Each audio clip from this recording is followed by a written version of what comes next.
Hello friends, நான் உங்கள் postman. இந்த ஃபோட்டோவில் வர பையனை தெரியுதா? இந்த பையன் பேர் நந்தகுமார். இந்த பையனுக்கு வெறும் 21 வயசு தான் ஆகுது. இந்த பையன் எங்கேயும் இல்லைங்க, நம்ம கரூரில் தான் இருக்கான். கரூரில் ஒரு துணி கடையில் வேலை செஞ்சுட்டு இருக்கான்.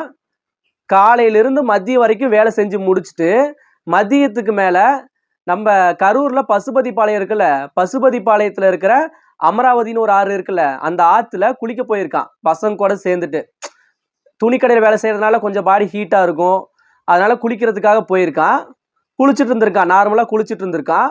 அவனோட ஃப்ரெண்ட்ஸ்லாம் என்ன சொல்கிறாங்கன்னா, டே மச்சான் வா, இன்னும் கொஞ்சம் ஆழமான பகுதிக்கு போகலாம் அப்படின்னு கூப்பிடும்பொழுது இந்த பையனும் போகிறான். இந்த பையனுக்கு நீச்சல் தெரியும், ஆனால் தைரியமாக போகிறான்.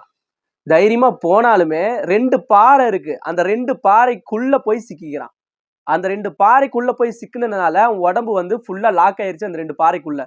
அதனால் அவன் உடம்ப கூட அசைக்கவே முடியல. அவன் ஃப்ரெண்ட்ஸு கூட வந்துட்டு அவனை எவ்வளவோ மீட்கிறதுக்காக முயற்சி பண்ணுறாங்க, முடியல.